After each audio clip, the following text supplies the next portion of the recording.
que école primaire est à la gratuit. Avec quel moyen? Avec quel moyen ni l'État pour école primaire d'abord est à la gratuit. Et dans notre côté ou bien la réalité?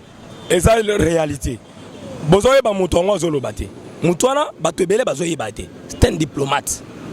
Un diplomate soka lobelo komuke kota kendo vérifier oyeba kiazolo makamwa solo. Mutwana vazala président à partir à IDPS Azalaka, secrétaire général adjoint en charge des affaires extérieures. Muto bozomo na wana. Abanda ko jouer diplomatie ya IDPS mobimba na mutu na ye.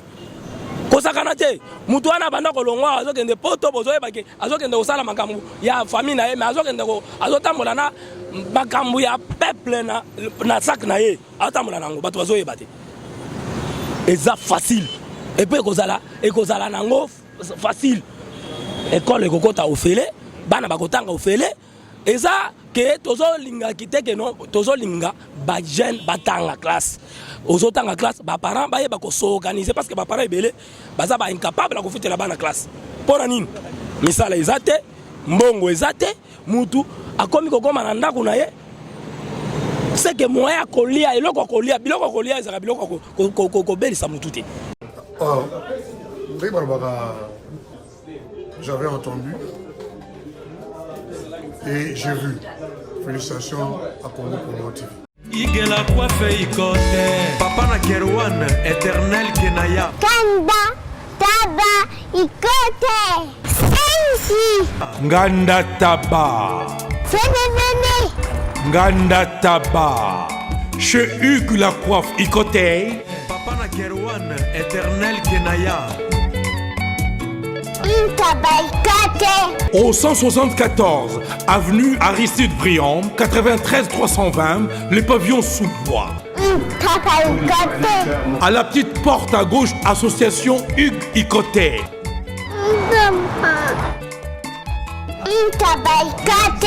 01 41 55 0000. Ntaba Ikoté. Descartes Construction et yeah! Fini l'inquiétude pour la réalisation de vos constructions de rêves en RDC au prix imbattable. Grâce à votre entreprise installée en RDC uniquement pour vous, spécialisée en construction, réfection, bâtiments, immeubles, vente de terrains, travaux publics avec les ingénieurs architectes qualifiés au prix incroyable. L'escarpe Construction est aussi spécialisée en luminosité des bâtiments et éclairage public. Installation des systèmes d'alerte, intrusion pour des maisons et véhicules et tous d'autres services. Nous acceptons aussi les paiements par tranche au prix incroyable. Pas d'hésitation avec Descartes Construction. Vous ne serez jamais déçus. Pour tout contact, notre email est descartesconstruction@gmail.com. Notre numéro de contact plus 447 93 92 82 813 et appelez-nous pour Kinshasa plus 243 89 91 56 86 2. Descartes Construction à Tozana Mbongo Moké, opération Tongana RDC. L'agence d'export et d'import Michel Atlantic Shipping et yé bana ya Canada, bana ya USA, bomitungisa lisusu te. Pour tous vos achats et ventes de voitures, pièces de rechange et les accessoires possibles. Na koti na ba koli na bino na Kinshasa, bomitungisa penza te. Please, bakoya koza koli tinanda. Pour tout contact, benga Michel Lukadi. Plus 1 508 371 60 43 USA na Canada. Pour la Kinshasa, benga na plus 243 89 551 30 38. Michelo Atlantic Shipping. Yaboye. Bazuwapi. Raf Ngindou, félicitations pour la promotion, c'est la rapport d'artiste. Que Dieu te bénisse. À qu'on n'ait pas demandé, il n'y a rien en face. Suivez Congo Promo TV avec le PDG Raf Ngindou. Nanenga mabete Congo Promo Raf Ngindou. Boga, en tout cas, félicitations, merci si tu es où, mais là. Raph Ngindu, le présentateur de la force qui a tué Congo Promo. Boroto, ça la force militaire de Congo Promo. Et faites comme moi, allez voir Congo Promo, tv5.com. Donc au nom de Jésus-Christ, nous bénissons le Congo Promo. Avec Raph Ngindu, Congo Promo ne tombera jamais. Nicolo Congo Promo ndé. Ouais, Balobi Raph Ngindu. Congo Promo toujours, grande puissance. Come on. Congo Promo qui torcos net in a film. Congo Promo, babundana nango. Raph Ngindu. Congo Promo. What a plus, what an boss.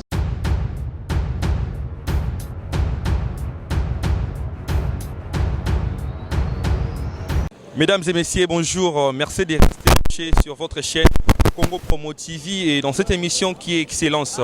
Cette émission Excellence qui est toujours présentée par Scotty Kabalou, la justice de la presse. Je pense que vous comprenez, on n'est pas vraiment dans notre plateau habituel. Nous sommes dans la commune de Limete, devant le siège national de l'UDPS. Donc l'actualité nous oblige, on est venu discuter, parler avec le membre de cette partie UDPS, donc de plusieurs choses. Comme l'actualité l'a toujours obligé, donc nous allons essayer un peu de parler de Kin Bopeto, le nouveau gouverneur qui continue toujours l'œuvre de son prédécesseur qui est André Kimbuta, donc Gentini Ngobila, avec ce qu'il fait donc de Kin Bopeto. Mais il y a de jeunes, il y a de Congolais qui ne sont pas d'accord de ce qui se passe. Il y a des Congolais qui sont contre ça. Et puis nous allons parler aussi de ces séminaires qui a pris fin hier, qui était au Kempesti auquel du fleuve Congo, qui a eu lieu donc ces séminaires. Vous connaissez le chef de l'État face au gouverneur et au vice-gouverneur. Donc on va développer aussi ces sujets et enfin aussi de parler de ce meeting de la Mouka. Parce que apparemment le discours de la Mouka change. Hier c'était le vérité des urnes, chasser le président de la République de son fauteuil, et maintenant les gens de la Mouka préfèrent un mariage entre la Mouka et Cash. Donc restez vraiment branchés. Là j'ai dit merci à lui, l'ingénieur Raph Ngindu, donc le professeur, l'encadreur, le boss de WW Congo Promo TV5. Et directement, je vois mon invité qui est là. Bonjour. Oui. Comment? Moi, je suis bien. Seulement vous. Voilà, Toyeawa, parce que Photolobé, la actualité nous oblige vraiment. Maman Denise Bambote, cabinet de chef de l'État Mobimba. Bandana directeur nae Vital Kamere batu nyonso ba conseil spéciaux et puis collège ba conseil ya chef de l'État na pesa bango bambote belé et puis na participé na zo pesa notre président Jean-Marc Aboun mbote na exécutif Mobimba ezala la Ligue des jeunes ya Ligue des femmes batu nyonso na pesa bango bambote pona o ezotala makambo yo gouverneur ya Sika a outu ko lancer na ville à Kinshasa ngai nazolo beza ngo mabete eza bien lancer ba misala ya bopeto na Kinshasa eza bien eza mabete mais priorité eza wana parce que akuti yango déjà chef de l'État abandaki déjà ko sala yango na kati ya 100 jours chef de l'État akendaki ba urgence chef de l'État alobaki ezalaki ko sala banzela oyo babomaki nyonso epa ya régime oyo tokoleka kobongisa banzela ba courant banini lokola ye aniya kota na régime nani na vision en chef de l'État eza mabete mais procédure bazo kene nango nde eza mabe procédure eza nini. Tout d'abord yo lancé misala il ne faut pas kopesa ordre na la police abanda ko kende ko buka ka ba mesa ba mama parce que ba mama wana bopesi bango na misala te soko tane na ville à Kinshasa ba jeune ebele baza ba chômeur ba jeune ebele ba papa ebele ba to ebele baza ba chômeur ce qu'on moni pour le moment muto a cause à 6 classes. Imaginez-vous à 6 classes à cause à la 6 na doctorat mususu à 6 na économie au moni na ndoto nini muto na 6 na doctorat muto na se retrouver comme cordonnier mon frère comme cordonnier akomo teka dendo afungoli cabine na coin comme cordonnier comme na ndoto nini mon frère muto na ko banda ko sala musala ya kosa kobanda kotonga basapatu abanda koteka mai ngana sina moni lisansi azana mai na lipeka na Congo na ville ya Kinshasa azoteka mai a pire sko urgence tozana ngona Kinshasa c'est social bato bazwa misala. Tout d'abord Jacqueline Ngobelaza gouverneur ba initiative ngaya il faut abengisa nanu ba asbel ba association ko bengisa bango tozana ba kuluna baza ebele na ville ya Kinshasa bazokata bato ba machette banini omoni ba misala neti ya ba ONG ya nini ko bengisa ba kuluna kokotsa ba kuluna kuna ko bana kofuta ba kuluna na mbongo pona kuluna soki komi ko zo mwa salaire na moya kata mutu lichette ezate mutu soki azalaki azoteka mai par exemple azoteka biloko na nzela bino boboy ko bateka biloko na nzela zo musala pesa mutu wana tout en chassant peut-être que ba maman wana ba oteka na ba coin bangonde ba otangisa bana bangonde ba olesa banda kuma et puis tu as eu information que pendant mamboni zo salama il y a une maman qui a perdu sa vie chargé à culture et art, la lutte de jeunes à IDPS, ce que moni naza le bosso permanent parce que c'est très important parce que tu te dis tu es cadre dans l'UDPS. Est-ce que directement président de la République après une année à mandat naïe parce que tu es bi année scolaire en septembre, est-ce que c'est possible que école primaire est à la gratuit? Avec quel moyen? Avec quel moyen ni l'État pour école primaire d'abord est à la gratuit? Et dans notre côté ou bien la réalité? Et ça la réalité. Bozoye ba mutongo zolo bate. Mutwana batebele bazoye bate. C'est un diplomate. Un diplomate soka le belo komuke kota kendo vérifier ou yeba kiazolo makamwa solo.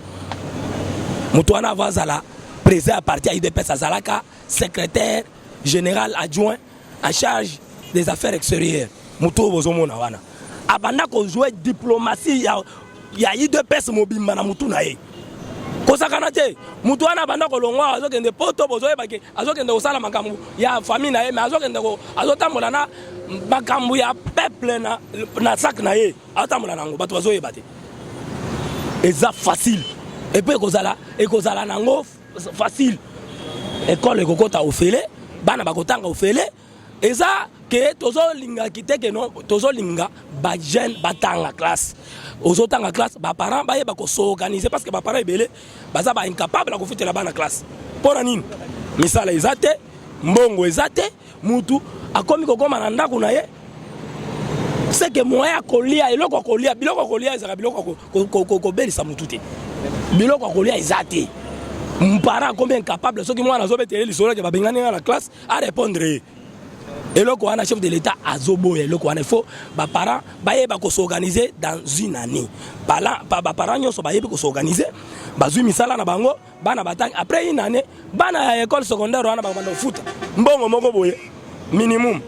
Bana école primaire, bango va continuer nanou au félé. Yango tozoloba. Ok, donc c'est ça. Et puis nous avons aussi un sujet très important parce que Nakati a parti Nabino entre Kabound, Nabatumsusu, Obaza, peut-être parce que IDPS d'abord, il faut savoir, ils ont parti ils sont démocrates, donc la démocratie règne dans IDPS. Donc, ça va peut-être contre ou bien opinion, donc il est contre. On a vu Maramboto les Kanakata IDPS, deux camps. Bon, to éviter. Est-ce que ça a bino moroté bozali ko bebisa mandat ya chef na binoté parce que bino mo batali boso ya rocha ba désordre bino batali boso ya rocha mwa mbilinga au lieu que bino ni bona pouvoir et bonga ibosa na pe lisanga bomoko. Bon, ngai nazo répondre boye. Na IDPS toza parti munene, parti eza bien organisé. Parti na biso eza bien organisé. Nazoye bisa batu nyonso na ba oyo baza babanda oyo baza contre oyo banda osala mobulu na ba oyo baboya ko sala mobulu bango nyonso bana IDPS toza na statut na kati ya IDPS batu bakende kotanga malamu article 26 ya statut soko tangi article 26 ya statut ya IDPS nde oko comprendre que makambu président Fatia za na kati ya kosala na kati ya IDPS azo sala ngo libanda ya statut te azo sala ngo na kati ya statut ya IDPS. Cela veut dire quoi? Bato ebele o bakoza la basala ki mwa mubulu ba mekake ko kende ko tanga statut te. Yango nazo tinna mutu nyonso. oyo toza na ye awa na oyo abanda kosala mobulu na oyo aza kuna biso nyonso lokola toza bato ya IDPS tokende tozwa bastati ya IDPS tokende na article 26 tokende kotanga bokocomprendre ke pour le moment kimi esi ekoti chef de l'État oyo aza pour le moment le président Félix abengisaki trois organes na mitu na bango ezalaki chapeauté par Jean-Marc Kabund oyo aza président AI Jacques Men oyo aza président ASEP na Wakwenda oyo aza na convention démocratique abengisaki bango po na kopesa kimia parce que statut na biso solo babongo soki tokomi na étape wana cela veut dire bakosala eloko wana basololi makambo nanu eza nanu huis clos bazo traiter yango soki esilisi ekozala officiel bato nyonso bakoyeba ke calme ekoti déjà. Calme Koti, comme elle dit, il est clair dans l'opinion avec tout le libertinage.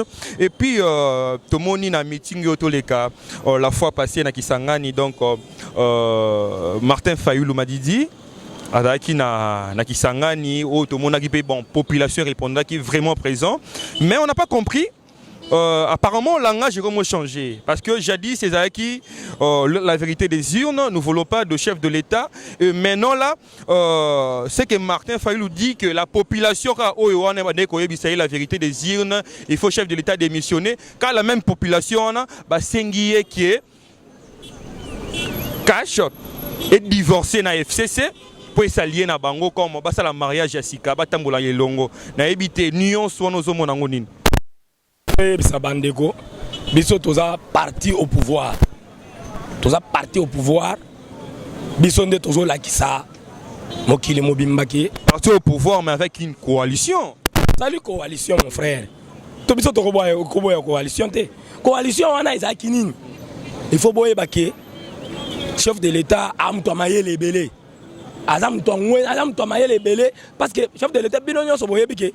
Makambo to les kanaba élection y a sénateur y a gouverneur partout là élection na bomona makambo ne le kaki chef de l'État aza muto a violer ka constitution a kende violer constitution te chef de l'État aza wana pona ko respecter constitution cela veut dire pona ko bimisa na premier ministre akobuta na majorité parlementaire parce que chef de l'État soki otali na kati ya ba député na ye o bautaki na assemblée nationale o bautaki bazaki minimum bazaki pena ebelete bato so bayebi chef de l'État saleli mayele na ye FCC babimisi ba député na bango ebele biso to bimangi na ba député na biso moké pour chef de l'État sala na majorité parlementaire il a fallu chef de l'État sala coalition na bato wana asali na bango coalition bango nyoso bazo dépendre pour le moment pour na chef de l'État ce qui a nommé premier ministre pour le moment mon frère bon ça kana na pouvoir à premier ministre c'était premier ministre a un pouvoir à munene na mboka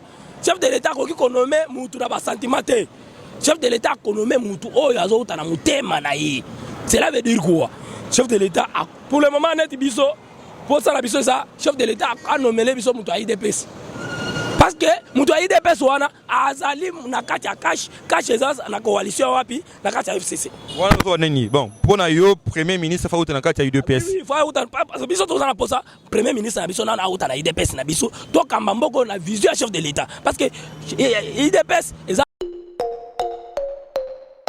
mi parler déjà bibi eza libanda na misu na nga nazomona ngo et troisième pe kolika ningo lobaki troisième colis déjà ngane libanga ona yawa te na yesi zibe service na zwakata 37 colis awa na zibe service na mbala moko 37 oh ngaku na banga kina esi mwana chaka 3 ah bon yiba yango na kiserie na bango ya musala basa pena Brazzaville mwana lobaki nanga pe na Angola bazali na Angola bazali na Brazzaville c'est que to benga bango monde entier ukanseri kola mundele na moni yango acha mundele te yo mutuza na France précisément ezala na Paris ezala na Rennes ezala na Lyon ezala sika nini soko uza na poli na yo kunyokoma na yo te banimero na biso yango wana benga na yo zibe service akulivre yo carton pe kuretire ye muku akuya kuzwa yango pe akuyawe na Kinshasa. Kaka Kinshasa te, ya Maniata. Makalu. Na Point Noir, na Brazzaville, na Angola, na Kinshasa. Place à Robunga. Exacté. Hugues la coiffe Ikote. Et enfin, je suis arrivé. Salon Hugues la coiffe Ikote. Non seulement c'est un salon de coiffure, mais aussi une machine de transformation des hommes et femmes. Regardez-moi comment je suis. Vilain. Mais attendez, 2 minutes. Bogart. Vous allez voir.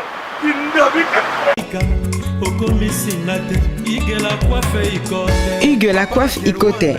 Votre salon de coiffure mixte afro-européen situé sur la Nationale 3 au 174 avenue Aristide Briand, les pavillons sous bois. Pour plus de précisions, veuillez nous contacter au 01 41 55 00 00 ou encore sur notre site huguelacoiffeikote.com. Nous sommes ouverts tous les jours de 8h à 20h, même les jours fériés. Hugues la coiffe Ikote, l'homme qui coiffe la ville. Hugues la coiffe Ikote, le salon de coiffure mixte afro-européenne de proximité. Au 174 avenue Aristide Briand, les pavillons sous bois sur la Nationale 3. Un seul numéro, 01 41 55 00 00. La beauté de votre chevelure chez votre frère. Hugues la coiffe Ikote, même père, même mère. Chikicha, chikicha, cha cha. La beauté peut tout changer. Salon Hugues la coiffe Ikote. Quelle beauté! Sexy pour les femmes, dindindi pour les hommes. À partir où ils ont soutenu le chef de l'État direct. Quand tous les chefs de l'État, nous menons le premier ministre, il y a cash. Il y a cash, ou bien il y a UDPS. Il y a parce que Bissona Bango, Mouton contredire Nakacha FCC azate. Mouton contredire Nakacha cash azate. Mouton contredire Nakacha Lamuka azate. C'est que Bissot Robimisa Mouton. UDPS na Bisso, à la première ministre. Est-ce que vous pensez pas que il faut que le Premier ministre Aoutara Nakati, il y a eu de PS, il y a eu aussi la blocage. Blocage, mon frère. Tant que Bango Babimisa qui sénateur rebelle, Nakati Nini. Mais parce qu'ils ont gagné des élections. Biso doit respecter la constitution. Biso peut tout sali coalition. Coalition de Bukondo. To be ngo Bukondo. To che bango na Bukondo. Na Bukondo wana nde tozo kende sikoyo po to voter to no membe to mutu ya cash. Mutu ya cash auta kuna po banda kwa maboka parce que nazomona opposant pe question ya Martin Fayulu.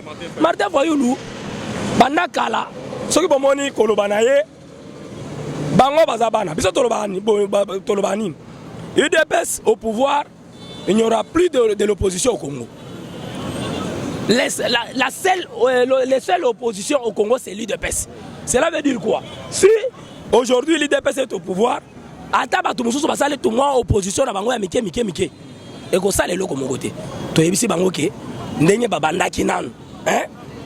Toke élection, toke na élection na ba machine à voter. Bango balobi ke te, zo toke na machine à voter te. Bino élection tokende sa machine à voter. Biso to lutte. Biso tokende na ba élection ata na machine ya pondu tokende ba élection mais ya mutuya Martin Fayulu lokola zongi na raison oya UDPS. Tozo yebisa aya mais atika mubulu. Aya kaka ndenge azoya wana président yemo kwa yebi ndenge ni ako sala na imusa. Mais par rapport aux exigences naïe parce que aussi un divorce entre FCC na cash. Azana droite ya ko yebisa biso to sala divorce te.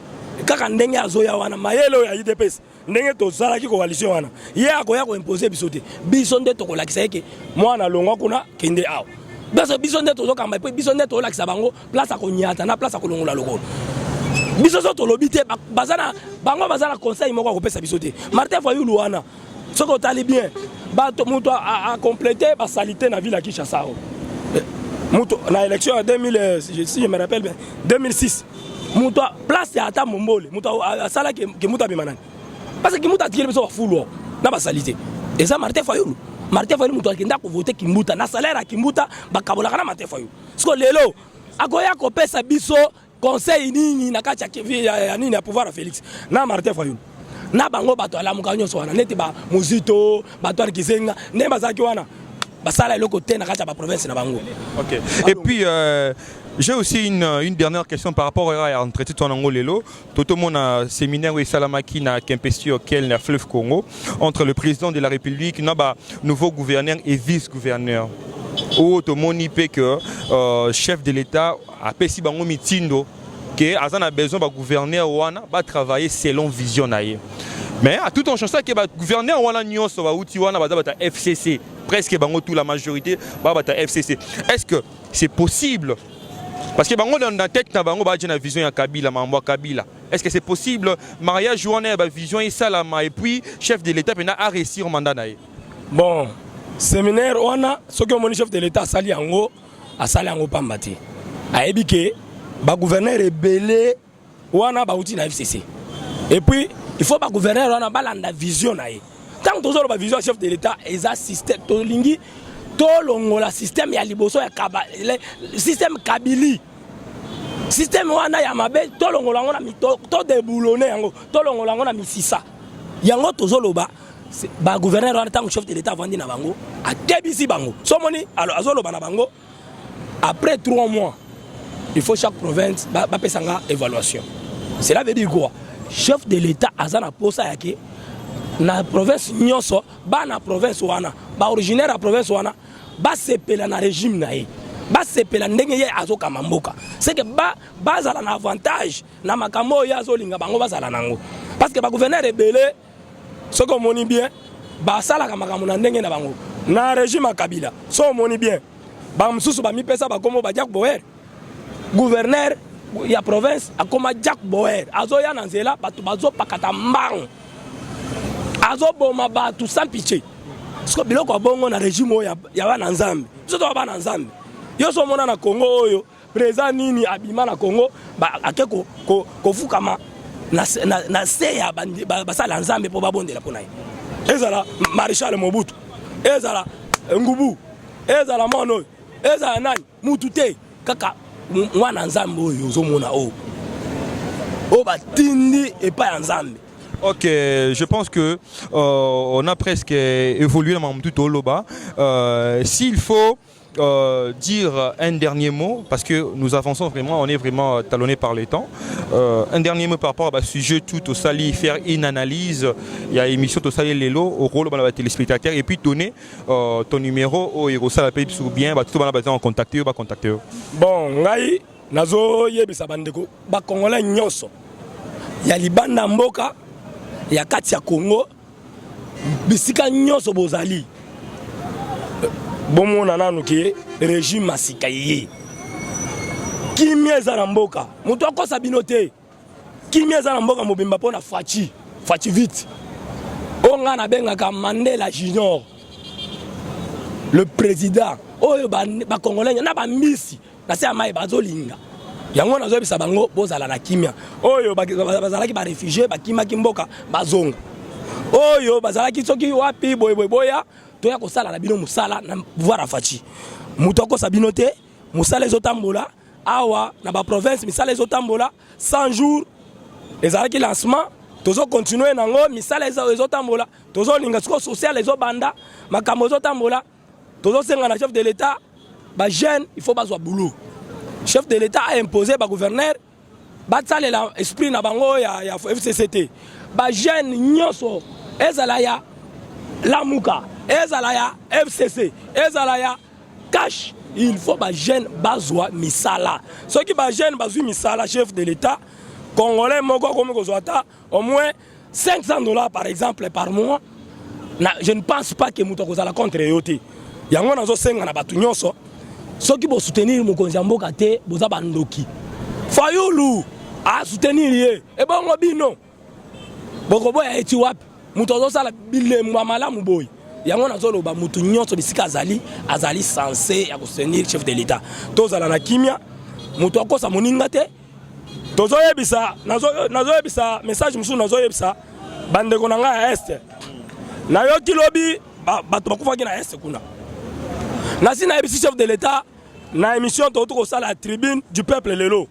nayebisaki chef de l'état alongolola biso bagénéraux oyo batindaki na este bagénéraux wana baza bamafie musala na bango na este bazokende kosalaka likopa na bapoliticien oyo baza libanda ya mboka na bapoliticien oyo baza awa mpo babomaka bakongolais libanda kuna na este toboyi liwa na kati ya régime na biso tolobi boye longoleli biso bagénéraux oza na pouvoir ya konome bagénéraux ya sika oza na pouvoir ya révoquer bagénéraux généraux nyonso azotambola na ligne na yo te na vision na biso te benga na ye longola ye na bapete yo moko sala musala na yo po peuple amona ke oza libre. Si on vous remercie vraiment bonheur vraiment papa vous êtes là donc tu continues à rappeler na yo na émission to sala lelo na habité si vous avez des choses à dire par rapport à ma actualité to za na noir parce que invité à l'école qui liboso apesi ba opinion na ye apesi ba idée na ye et puis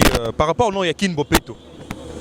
Oui. Kin Bopeto et Salama, le nouveau gouverneur Gentini Ngobila a pesi ba ordre en auto éviter so ba policier ne ba salango mabe ou bien ba ordre vraiment oye uti pa na ye ko beta ko benga na ba maman tout ba sara na coin na éviter impression na par rapport à mamozo les kawana ezandenge.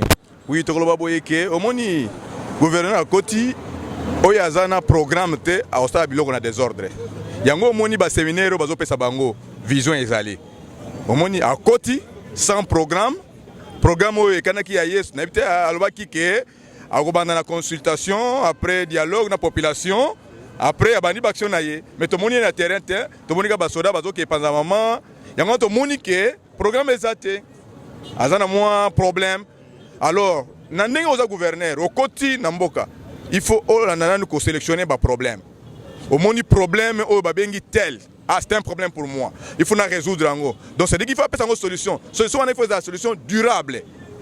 Et la solution est que ndenge ba mususu baleka solution ngo ezaki durable te et pesa te ba méthode wana maintenant cette fois-ci à côté on a différence après la solution moko durable or na ndenge to ebili makamuke batu wana azobenga na wana baza ba père de famille na ba maman o ba songa mabota baza na problème na mboka na biso pe ezali ke chômage déjà ya ko sakana te et kanga biso tina moi l'épinière pauvreté kanga biso tina moi l'épinière ya bango nde bayaki nango batikeli biso yango. Alors même Batouana, il faut foutre la Minerval, il faut pas que la banque va charger et que permettre les banques pour moyens zate maman va que ça la wana papa va ça la misala wana nzela wana koteka hein ba wenzi wana ya fortune wana donc ko benga na bango eza solution te mais il faut qu'on raisonner en go to pesa solution ndenge nini et solution ngo iko sala ke Batouana ba ke ko soka mbongo bazana mbongo te ba ke ko na banque Finca qui Procredit puis Advance Bank bazo courir derrière le temps. Pour un remboursement, bah laisse mbana na mbongo wana. Yo yeko benga na bango. C'est ko ke musika te, c'est ko zana makola na kisate. C'est ko yebi penza ndenge bat ba sebulya raté. Ba tuna biso to yebisa bango population ndenge ni vivaka. Na temps ba sali 17 ans, population vivaka ndenge nini. Mbongo utaka na poto, na we azana mona na poto, mbongo utaka na chai, na we ateka na biloko na yo tambusa. Mbongo utaka na mama oteka na coin, azosa malewa na e ba bamalewa nani ya fortune wana biloko ndenge wana tuna biso to yebisa yo te ko zwa fouet obandi ko kata kitoko te wana ezande éducation nationale epesa malamu te vous comprendre hein moto azana niveau wana akozwa problème à étudier na batuna espère na ye solution moko durable bimi mbala moko donc to condamner yango vous comprenez pas ozo ya kozongisa congolais na système ke mokonza mboka sala biso to lingi wana nti to lingi bato ba kota na bwania ba kota na mayele biloko ya politique pamba wana eza souté. Manipulation de la population, pour y a un problème, va changer vision, pour na cadre de secouer bango, to ebeli bango ango. To kanga bango na piège wana te. Est-ce que vous pensez que Tima Mouyo Sala parce que Tima Mouyo Sala la population surtout tout dans la cité. Bazoy ba mambaray o Gentini Ngobila o le nouveau gouverneur bazoy ba mbwana te. Mamwana ils ont tombé toujours sur Fachi. Est-ce que vous comprenez est-ce que avec Batouana Fachi aurait reçu 5 ans à Zanango ya mandat à peuple. Pour réussir pas bandi ango bien. Abandi yango na programme séminaire alongola bango makambo ya kala apesa bango vision ya sika ke okomi wana oza gouverneur ya poste ya fortune ya nani ya privilège soute eza poste ya responsabilité yango babengi yango séminaire ya niveau komatama niveau pona nini atimeli bango ke bozaki ba gouverneur ba poste wana ezalaki poste ya privilège mais là comme il y a responsabilité donc il faut séminaire ya komatama niveau ya vision ndenge to yebeli province est le rôle non, le gouverneur c'est le représentant direct qui est chef de l'État. Est-ce que à autant la vision un chef de l'État bien gouverneur pas la vision propre parce que ces gens-là famille aussi très bien, famille aussi très bien, c'est la famille FCC. Est-ce que c'est facile non cohésion des idées entre chefs de l'État? Est-ce que séminaire on a réussi Oui, il y a réussi pour la nine. Ceux qui va nommer au gouverneur, va voter au gouverneur, on va voter au peuple par grand électeur.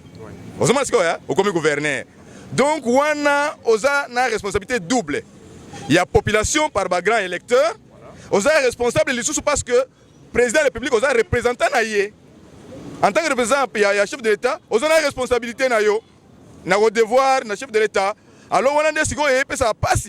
On est obligé à répondre à chef de l'État en tant que représentant naïe pour la vision naïe. Si on est représentant à Yamout, on est ambassadeur naïe. Nous sommes ambassadeurs dans le langage moussous. Et si matin, vous comprenez, on est représentant du chef de l'État sur la Constitution. Donc on sait qu'il faut parler langage moko, le chef de l'État, au côté de la vision naïe. Et le coup est mandaté par le peuple, par les grands électeurs, il dit qu'il faut revenir à Nani. Aux gens qui sont le peuple, au sein de la Bango. Alors c'est comme ça que non. Le séminaire est très important pour notre gouverneur. Le poste à gouverneur cette fois-ci, et un poste à privilège sous et un poste à responsabilité. Na évité ce robot par rapport à Mamboto le bail. Question on peut même ma casque coleka. Na répondre très bien et ko édifier batou. Et to beta on peut les solo sous souvent to beta qui a Martin Fallou Madidi. Oui. À ce mariage na bino, est-ce que vous acceptez facilement la libala? Te wana le malamuté. Il faut réfléchir sous. Au mona biso za boyer. Wana peut ça bettre c'est une vérité. Ezande abimaki déjà est au sabe élection. Wana beto histoire. Dans une élection. Mutu na mutu a utaki na parti na ye. Abimi na congrès na ye, abimi candidat à parti na ye, à quelle élection la compétition. Yé pe na marque na ye akendaki. Yé basala qui est choix na batu. Vous comprenez hein? Ba misaki na congrès à parti na ye te décidé te. Ezaki choix ya batu moko boye qui papa na commerçant, qui aza commerçant homme d'affaires, ba sangani hein? Batu moko boye bazana ba mwa ba biloko na bango. Ba bengi ye yo kende. Akendaki te na vision na ye. Akendaki te na ambition na ye. Akendaki te na destin na ye. A quelqu'un à côté de ma solo. Vous comprenez ce que c'est? Côté ma solo, on a amitié candidat, oui. Comme Congo, va faire un tout hein, talakate, va valider, a commis la course, va commis que 2 personnes dans la course, il y a opposition. Et ça, on a bien payé. Et ça, on bien à un niveau de Komakiwana. Mais si on est là, Azaki m'a bien en Azaki souplété politiquement. Azaki m'a été politiquement. Nandengenin. Donc, il y a la compétition, mais si on adversaire n'a pas besoin de remplacer. Mais c'est Nani Joseph Kabila. À Longwa qui n'a une course a déclaré Moutou Sayebidon. Bisous nous soyez Bakiango. À Longwe. Et à Longwe, poste Tigali vacant. Vide dans Zela. Poste Tigali vide. Abani ko beta course na ye pour que soit président africain. Boy Yambelanga Mouto yo Dauphin Nangai ya comme président. Mouto zo ketali sabatu ke Boy Yambelanga ce qu'il que n'y a rien là-bas. Il est peut-être oh, tout ça comme on va Martin Fallou. Machine à voter. Oh, fichier on a été. J'ai un tombé de ma baie. IDP, c'est grande école politique. A sauté premier. À Kevin Nakit. Tu bien un poteau. Vous comprenez? Et comme il m'a dit, amical. Bah, il va tirer un gambo. Bisso, c'est un gambo. Il y a un bisso au côté. Tu vas classer parce que bisso. Tu vas petit match. Tu as un peuple, tu as une diplomatie. Tu as un peuple, tu as une diplomatie. Tu as un peuple, tu as gagné. Mais il y a un gambo. Il y a un discours. Il y a une diplomatie. A quel peuple on a talaka makamuna babilo ko refrain na ya beta banzembo wana ma be sikoyo era le mageke muninga sotelenga premier a gagné c'est normal non politique non tout ça la politique il faut y bagé ko beta makolo er moko gauche er moko droite et je pense que Hollande yango wana to ike e koma ki match amical biso to gagner ye mais lo nenga yo o liaza conseil intérieur bagé na Mr Zabien asa mayele asa politicien en solo papa na penza a China sika eza vrai. Et les gens qui ont été bilobela na yena ba propos na yebo boyokaki et comment kezaki ba comment ki ba idiotie et mon saki ke ndenge za wana comment complexe de Cayen ba propos na yewana et so question de politique ke na kina cadre complexe de Cayen pour ezaki cadre ya match amical so pour le match amical talaka na politique au Sénégal système complexe de Cayen vous comprendre pour match amical arbitre azalaka na moi problème ko kabola bino tu vois ça biso pays moko toza province moko toza parti moko toza côté moko match amical mais mutaza président yona ko poste na so vérité oya za diplomatie qui toka ko sona ye Oh, c'est un peuple, draguer moi si peuple.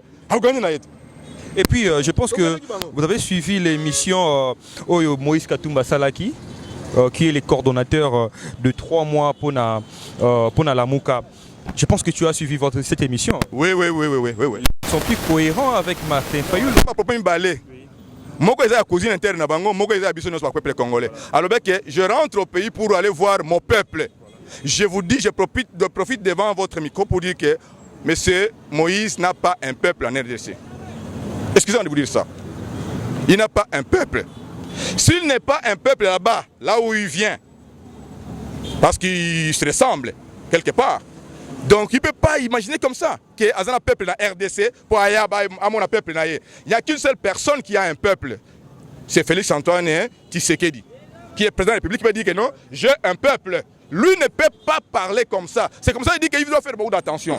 Il y a un problème, il y a l'éducation nationale, mais il faut qu'on pèse en peuple. Peut-être qu'on dit que non, l'électeur il y a 2006. L'électeur d'accord. Mais dire que je partirai voir mon peuple, je rentrerai voir mon peuple. Non. C'est pas ce mot-là c'est pas lui qui doit prononcer ça. Il faut faire attention. Et vous pensez peuple il doit modifier et pas Yaouti Kuna. Yaouti place chirurgie, ils ont ma casse. Place de transformation à nature, ils ont ma casse. Mais le peuple congolais, on dirait que c'est con. On dirait que tout le monde a raté la moi. Tiens, tu vas quitter tout le monde avec un congolais. Mais il fallait ça l'effort qu'on a la chirurgie na bango avancé, na transformation na bango, la médecine comment avancer, nature na bango. À quoi qu'on y a le peuple nanga pour cette identité zate. Tout ça semblable. Est-ce que vous ne tous ensemble. À quoi c'est pénal biso, biso c'est pénal mais à propos na ye eza bien té, à propos wana, tous ça identité, tous semblable té. Il faut faire attention quand tu appelles quelqu'un comme moi peuple. Non on dit je ne suis pas ton peuple. Ça, je ne suis pas d'accord. Mais dans le cas d'Olbake, excusez-moi, peut-être ton nazi, excusez-moi, dans la deuxième côté, et ça dépend de côté de Bango, dans côté ensemble, mais dans la vie qui est basée en difficulté. Basée en difficulté, ma casse, pour la nini, ma côté qui brisquement. Oui, mon cher, ce que vous avez bien, et que n'est malamu, et ce que vous avez malamu. Mais ce que vous avez un cadre de conflit, un cadre de complexe de Caïen, na cadre ko tchaya mouvement ya kotate bisonde et simba kate destin à destin. On ne s'improvise pas président. Que ce soit votre capacité. En tout cas, ce qui est dans destin à moi na mutu, botie bakal ndenge nini ta le loi président. Et bon mais ça va maïle bima ya pambala biloke bima ya pambala mais je vous dis que destin à mutu, destin à mutu. Et en parlant de destin, je pense que est-ce que selon vision, selon Maramde Zoleka, Moïse Katumbu n'a pas une place par rapport au monde des affaires parce que Azamoutou peut être à faire. Est-ce qu'appelle ou on a cinq qui chef de l'État landaï, plutôt Ayambaï Nakati Amboka, Azala reçu, a travaillé, est-ce que Azana Pierre peut pas contribuer tant que le monde va faire wana. Tes contributions à l'Ibosso Ezaki, soit Kiti, message à Kopé, ça n'a autorisé message. Rien que message à Kosa Lake, n'a remercié nos peuples congolais, n'a ndenge Bovotaki. Félix Antoine Tshisekedi. Oui, il les reconnaît, les présidents. Non. Officiellement, il doit passer devant le peuple là. Il dit que non, je suis le peuple, je viens voir mon peuple. C'est le peuple de qui? De Félix Antoine Tshisekedi. Il vient dire que voilà le peuple congolais. Na remercié bino mune bo vota qui est parce que ni tete vote na bino papier na yo wana opesa qui est melenga na zongi te. Tous la conscient. Ah comment qui na frontière la Zambie a tchaki ata 2 mètres muta zala qui te. A koko kotati. Mais kota qui te. Mais grâce à mutu oh, il va voter qui est le peuple congolais, après cette autorisation, on a monté au budget. Alors il faut aller commencer par là. Les remerciements du peuple, le président de la République, c'est pas tout. Mais il doit rentrer dans l'aéroport, après ce message, il y a le bosso que na bino ya kozonga peuple congolais, na remercier bino po bozongi singai na mboka, grâce na bino na zongi, grâce na bino na zui papier oyo, na zongele awa, na zana droit na ngote. Mais bino de opesi singa yango, na droit, na zaki na droit na ngote. Mais bien de pesinga yango na zongi awa. Merci beaucoup. OK, on a dit que ça bien. Pour papier on a dit et zongi. Et papier on a vu yango pona président félicité. Semko a ça commentaire wana. L'église catholique. A ça commentaire papier wana, retour na ye. Peuple congolais pe azana peuple hospitalier. Mais to zélandais atuana, batwa ça là effort les afachita. Peuple congolais nde avota ki fachi. Bisonde tozela ye apesa biso remerciement wana que grâce à bino na semko na zu papier oyo papier oyo ils ont grâce à vous fatité. Ok, merci parce que après vous, toi, intervenant Moussoussou, quand l'émission était un votre mot de la fin par rapport à Moussoussou. Oui, tu vois que Bissoza IDPS, dans la siège, tu vois que dans le Congo, vrai parti du peuple, Eza IDPS. Mouta Kosa Binote. Batouana Nyonso et Bunda Bitumana 1990, tu kende boye conférence, tu kende tout. Bazala Kate, Bazala Wapi.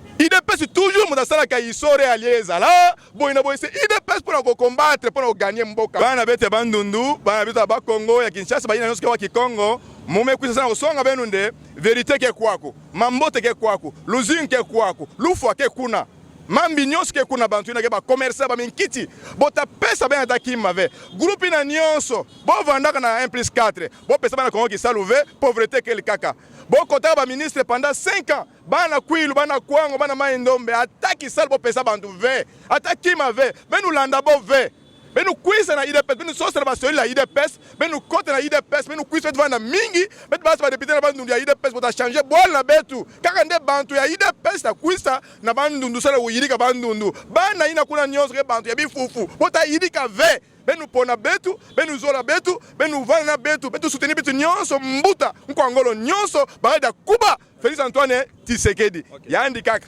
Yandi kaka. Oui, mon frère, tu es là et viens habiter au Ebidia sujet sur Sololbi. Votre point de vue, s'il faut analyser mon Sololi, opinion. Oui, je vous ai très bien suivi depuis le début de votre émission, mais néanmoins, j'aimerais un peu apporter l'éclaircissement en ce qui concerne les propos de Martin Fayoulou quant au divorce entre FCC Cash. J'aimerais dire ceci. Nous, à ce jour, on ne peut pas parler encore de divorce dans ce sens.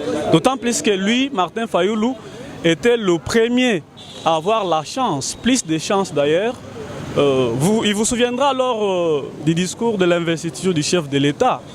Il avait dit que ma main reste tendue pour travailler avec tous les Congolais qui sont ici présents et ceux qui sont à l'extérieur du pays. Alors, Martin Fayoulou, 2 semaines ou 3 semaines après le discours de l'investiture du chef de l'État, il a tenu un meeting sur terrain Sainte-Thérèse là-bas, en train de vilipender la main tendue du chef de l'État.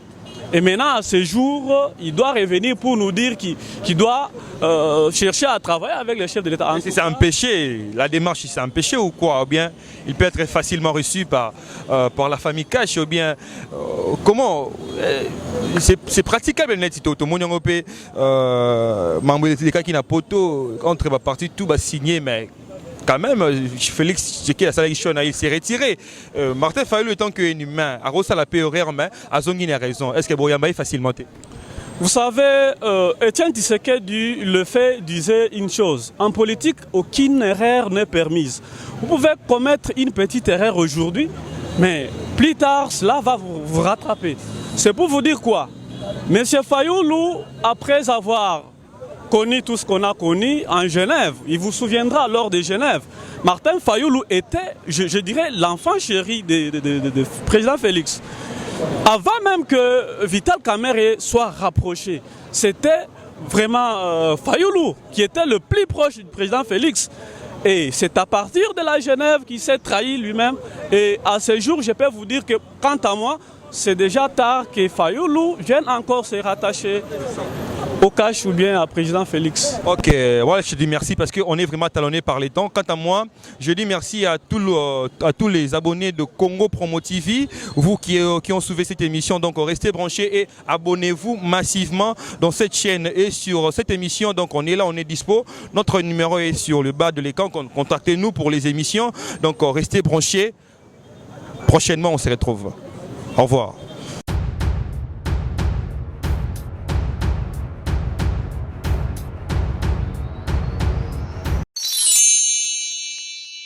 Sepela TV eye na makambo ya sika lisusu o basheni ya France eza na kati, basheni ya Congo eza na kati, basheni ya Londres eza na kati.